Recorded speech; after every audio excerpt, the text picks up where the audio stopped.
বাংলাদেশত দীপু চন্দ্ৰ দাসৰ বৰ্বক আৰু পৈশাচিক গণহত্যাক গৰিহণা দিছোঁ। এই হত্যা নিশ্চিতভাৱে ভাৰতবৰ্ষই ৰাষ্ট্ৰসংঘৰ মজিয়াত উত্থাপন কৰিব লাগিব। বাংলাদেশত সংখ্যালঘু হিন্দুৰ ওপৰত চলোৱা নিৰ্যাতন পৃথিৱীৰ সন্মুখত দাঙি ধৰাৰ দায়িত্ব ভাৰতৰ। কেন্দ্ৰৰ বিজেপি চৰকাৰে তেওঁলোকৰ কাৰ্যভাৰৰ সময়ত ভাৰতক কূটনৈতিকভাৱে বিশ্বগুৰু হিচাপে স্থাপন কৰা বুলি প্ৰায়ে দোহাৰি থাকে। আমি যে সঁচাকৈ বিশ্বগুৰু সেয়া এতিয়া প্ৰমাণ কৰিবৰ সময় হ'ল। বাংলাদেশে আমেৰিকা যুক্তৰাষ্ট্ৰ, চীন, ইটালী, সংযুক্ত আৰৱ, ব্ৰিটেইন আদি বিভিন্ন দেশৰ লগত প্ৰধানতঃ বাণিজ্য সম্পৰ্ক কৰি আছে। সেয়ে প্ৰধানমন্ত্ৰী মোদী ডাঙৰীয়াই প্ৰথমে ডোনাল্ড ট্ৰাম্প, শ্বি Jinping, Giorgia Meloni, Mohammed bin Zayed আদিসকলৰ লগত আলোচনা কৰি দেশসমূহৰ লগতে বাংলাদেশৰ যি বাণিজ্য সেয়া বন্ধ কৰাৰ দাবী কৰিব লাগে।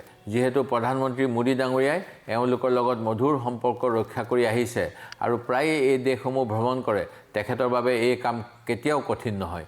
দ্বিতীয়তে বাংলাদেশৰ হিন্দুসকলৰ বাবে আমি দাবী কৰোঁ বাংলাদেশৰ ভিতৰত এখন স্বায়ত্তশাসিত অঞ্চল স্থাপন কৰিবলৈ কূটনৈতিকভাৱে ভাৰত চৰকাৰে হেঁচা প্ৰয়োগ কৰিব লাগে।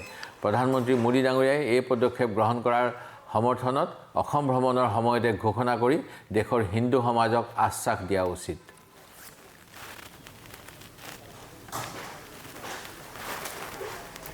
বাংলাদেশত দীপু চন্দ্ৰ দাসৰ বৰ্বক আৰু পৈশাচিক গণহত্যাক গৰিহণা দিছোঁ। এই হত্যা নিশ্চিতভাৱে ভাৰতবৰ্ষই ৰাষ্ট্ৰসংঘৰ মজিয়াত উত্থাপন কৰিব লাগিব।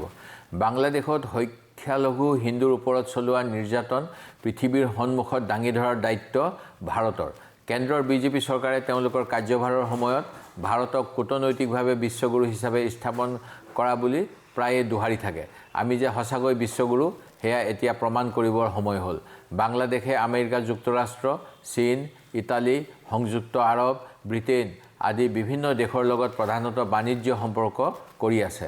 সেয়ে প্ৰধানমন্ত্ৰী মোদী ডাঙৰীয়াই প্ৰথমে ডোনাল্ড ট্ৰাম্প, শ্বি Jinping, Giorgia Meloni, Mohammed bin Zayed আদিসকলৰ লগত আলোচনা কৰি দেশসমূহৰ লগতে বাংলাদেশৰ যি বাণিজ্য সেয়া বন্ধ কৰাৰ দাবী কৰিব লাগে। যিহেতু প্ৰধানমন্ত্ৰী মোদী ডাঙৰীয়াই এওঁলোকৰ লগত মধুৰ সম্পৰ্ক ৰক্ষা কৰি আহিছে আৰু প্ৰায়ে এই দেশসমূহ ভ্ৰমণ কৰে, তেখেতৰ বাবে এই কাম কেতিয়াও কঠিন নহয়।